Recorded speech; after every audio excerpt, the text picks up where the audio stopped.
মোল্লা কাঁদছে, মোল্লা কাঁদছে, মোল্লা ভয় পেয়েছে। মোল্লার পায়ের তলায় মাটি নাই। মোল্লা আমাদের ডিসি লালবাগকে বলেছে কোনোভাবে আমাদেরকে একটু ব্যবস্থা করে দেন, আমরা মাপ চাইবো। ধরেন আমি পানিতে গোসল করছি, এখন আমার মাথাটা দেখে আপনারা বলেন যে আমি ডুবে যাচ্ছি, তো বিষয়টা সেরকম হয়ে গেছে। আমার মানে মাথার অর্ধেক শরীর ডুবার ছবি দেখে আপনারা যদি বলেন যে ভদ্রলোক ডুবে যাচ্ছে, আপনার মিডিয়া যদি বলে তাহলে লোকে কিন্তু তাই বিশ্বাস করবে। তো আমার যে এটা ছিল, স্পিচটা ছিল, গতকাল আমার ঢাকা বিশ্ববিদ্যালয়ে মিটিং ছিল। তা আমাকে কবি নজরুল কলেজের অধ্যক্ষ মহোদয় বলেন, ম্যাডাম আপনাদের ছাত্ররা এখানে এসছে, আমরা কিছুতেই ঠেকাতে পারছি না ওরা ওইখানে যাবে। তো আমি আমার কলেজে না এসে আমি কবি নজরুল কলেজে ঢুকে যেটা আপনার এর আগে যেটা আপনার ছিল, সিদ্ধান্ত হয়েছিল রাতের বেলা যে আমরা ডিসি লালবাগ, ডিসি ওয়ারি এবং আমাদের কলেজের ছাত্র প্রতিনিধি, আমাদের কলেজের স্টাফ কাউন্সিল সব মিলে আমরা যাব একটা আপোষের ব্যাপারে বা তাদের সাথে একটা কথার ব্যাপারে। এবং আমি অধ্যক্ষ মহোদয় আমাকে বলেছিলেন যে আপা আমি খুব দুঃখিত, আমি যে কোনো শর্তে রাজি আছি, আপনারা একটু বসেন। এখন এই বিষয়টা যেহেতু একটা মবকে যখন আপনি কনভিন্স করবেন, তাদেরকে প্রতিহত করবেন, তখন কিছু কথা বলতেই হয় যে আমরা অধিকার আদায় করব, আমরা আপোষ করব না। আমি ছেলেদেরকে সেইভাবেই মোটিভেট করেছি এবং শেষে বলেছি যে আপনি আমার স্পিচের শেষে শুনবেন যে আমার ছাত্ররা সন্ত্রাসী না, আমি চাই না আমার ছাত্ররা, আমার বাবারা কোনোভাবে কোনো প্রতিষ্ঠানকে গিয়ে আঘাত করুক, তোমরা কলেজে ফিরে আসো, তোমরা ক্লাসরুমে থাকবে। বিষয়টা এরকম ছিল, কিন্তু হয়ে গেল এটা উস্কানিমূলক বক্তব্য। এটা আমি খুবই দুঃখ প্রকাশ করছি, কারণ এটিএন বাংলা আমার কিন্তু একদম খুব প্রিয় একটি চ্যানেল। আবার প্রথমেই বলছি যে বৈষম্য বিরোধী আন্দোলনের সমন্বয়কবৃন্দকে আমি অনেক ধন্যবাদ দিই যে এই বিপদের সময় ওনারা আমাদের পাশে দাঁড়িয়েছেন, আমাদের সমস্যার সমাধানের জন্য আমাদেরকে ডেকেছেন। এর জন্য আমি কৃতজ্ঞ, তাদের প্রতি সম্মান প্রদর্শন করেই বলছি যে যেহেতু আমার সাথে আমার পার্শ্ববর্তী কলেজের একটা সমন্বয় হয়েছে বিষয়ে তারাও আমাদের মতো ক্ষতিগ্রস্ত।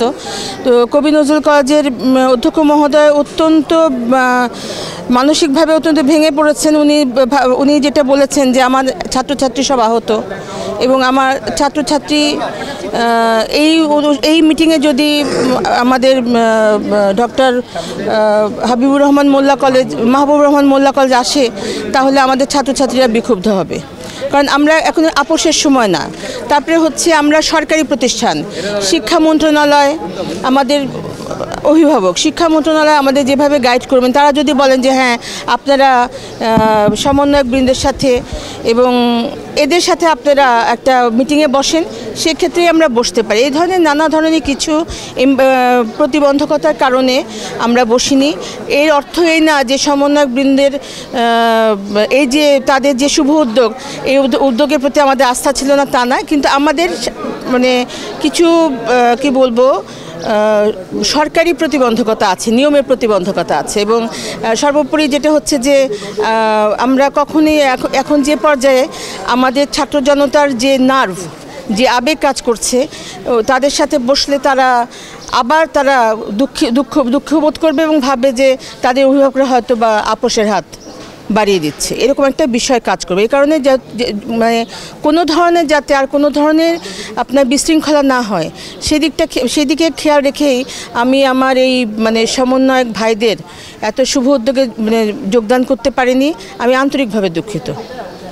যে গতকালকে আসলে আপনাদের একটা হলো যে আপনাদের প্রতিষ্ঠানের কি পরিমাণ ক্ষয়ক্ষতি হয়েছে এবং গতকালকের ঘটনায় আপনাদের ছাত্রদের আহত কতজন হয়েছে, তাদের চিকিৎসার বিষয়টা আপনারা কিভাবে দেখছেন? আচ্ছা, যেটা হচ্ছে প্রতিবন্ধকতা মানে প্রতিষ্ঠানের ক্ষয়ক্ষতি, সত্যি কথা আমরা এখনো আজকে একটা কমিটি করে দিয়েছি, এখনো তারা কমিটি পুরো আপনার ঘুরে দেখে পুঙ্খানুপুঙ্খভাবে এটা একটা করবে। তো আমার মানে আনুমানিক যেটা আমি বলেছিলাম যে 30 কোটির মতো আমার ক্ষতি হয়েছে, কিন্তু আমার শিক্ষকরা বলছে যে আপনি এটা দিলেন, এই 30 কোটি টাকা দিয়েও আপনি এই ক্ষয়ক্ষতিগুলো পূরণ করতে পারবেন কিনা সন্দেহ। আর সবচেয়ে যেটা অপূরণীয় ক্ষতি, অনেক ডকুমেন্টস। এটা একটা পুরনো কলেজে অনেক লক্ষ ডকুমেন্টস, লক্ষ ছাত্রের সনদপত্র, সার্টিফিকেট, যেগুলো একেবারে পুড়ে ছাই হয়ে, মানে পুড়ে না ছিঁড়ে খুঁড়ে ছাই হয়ে গেছে, যেগুলো আমরা মানে ফিরে নিয়ে আসা এবং কারা ছাত্র ছিলেন, মানে একটা কলেজের পুরো রেকর্ড যদি নষ্ট হয়ে যায়, এর থেকে মানে ক্ষতিকর বিষয় তো আর হতে পারে না। তো এই বিষয়টা মানে এই আমার আমি অবিলম্বে আপনাদের জানিয়ে দিব, যেটা রিপোর্ট করা হবে একদম পুঙ্খানুপুঙ্খভাবে ঠিক কি গিয়েছে, কতখানি গিয়েছে, এটা আমরা একটা জরিপ করে আপনাদের জানিয়ে দিব। আরটা কি বলছিলেন আমাকে? গতকালকে ঘটনায় যে যারা আহত হয়েছে, আচ্ছা গতকাল আপনারা কিভাবে? আচ্ছা গতকালের যেটা হয়েছে আপনার আমার মাথায় যতটুকু আছে আমি আপনাকে 19 জন, আমাদের 19 জন ধরেন, তার মধ্যে খুব খুব কঠিনভাবে আহত আছে সবারই, ম্যাক্সিমামের মাথায় আঘাত, যেটা খুব ভয়ঙ্কর। ইন্টারনালে হ্যামারেজ হলে একটা বাচ্চা কোথায় যেতে পারে আপনাদেরকে তো এটা মানে বলে বোঝানো যাবে না, আপনারা বুঝবেন বিষয়টা।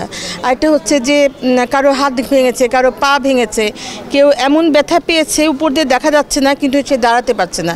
কিছু বাচ্চাকে আটকে রাখা হয়েছিল, তার ট্রমাটাইজড। একটি ছেলেকে আইসিইউতে রাখা হয়েছে, ও ভয় পেয়েছে এবং ডাক্তাররা বলছে যে তার অ্যাটাক আসতে পারে।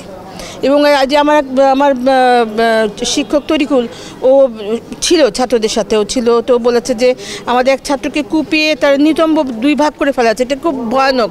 এবং প্রত্যেকটি স্ট্যাবের আপনার যে আপনার গভীরতা, সেটা আপনার 3-4 আঙ্গুল গভীরতা একটা স্ট্যাবের। মানে তাকে আল্লাহ রহম করুক, যে তাকে যেন আমরা ফিরিয়ে আনতে পারি। আপনারা দোয়া করবেন যে আমার ছাত্রের জন্য কোনো ছাত্র, আমরা যেন কোনো সন্তানকে না হারাই।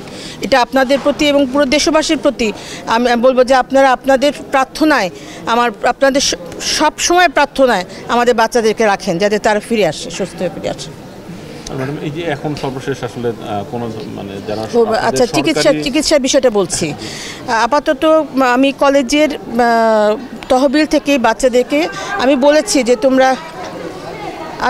তোমরা চিন্তা করো না, আমরা কলেজের তহবিল থেকেই যতখানি পারবো তোমাদের সাহায্য করে যাব। আমরা সেখানে এখনও দারুণ আছি যে আমি বাচ্চাদেরকে সুস্থ করে আনা পর্যন্ত আমি তাদের চিকিৎসার ভার আমি বহন করব। ইভেন আমার একটি ছেলে গতকাল কাঁদছিল যে আমি আমার বাসার একমাত্র ব্রেড আর্নার, এবং আমার মা যদি শুনে সে স্ট্রোক করবে।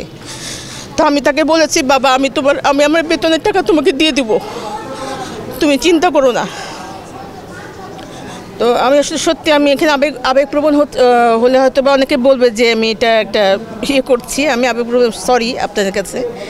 তো বিষয়গুলো এরকম আর কি, যে আমি এখন কলেজ যদি বহন করতে না পারে, আমি হয়তো আমার ব্যক্তিগত বেতন বাচ্চাদের জন্য দিয়ে দিব, আমাদের স্যাররা দিয়ে প্রস্তুত।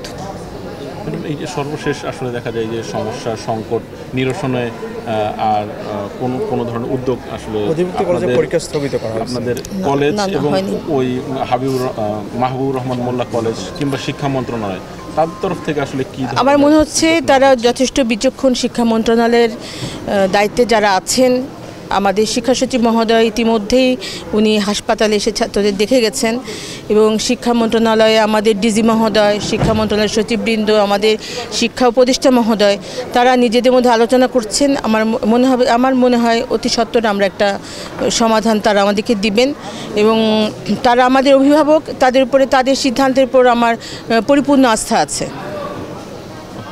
এই গতকাল যে শিক্ষার্থীদের নামে যে মামলাটা হয়েছে, এই বিষয়ে আসলে পুলিশের সাথে কী ধরনের কথাবার্তা আপনাদের হয়েছে? আমি যতটুকু জানি যে আমাদের কলেজের পক্ষ হয়ে পুলিশ বাদী হয়ে একটি মামলা করেছে, কিন্তু আমাদের শিক্ষার্থীদের বিরুদ্ধে মামলা হয়েছে বিষয়টা এখনও আমি অবগত হইনি। হয়তো বা আমি এতক্ষণ মিটিংয়ে ছিলাম বলে, কেবল কলেজে ঢুকেছি বলে এখন এটা আমার মাথায় আসেনি। তো যদি আসে সেটা সরকারিভাবে সেটা মোকাবেলা করা হবে। ম্যাডাম, আর কি গতকালকের যে বক্তব্য, যেটা নিয়ে একটু আলোচনা সমালোচনা, এইটার জায়গাটা আপনি একটু ক্লিয়ারিফাই করবেন কি? বিষয় হচ্ছে যে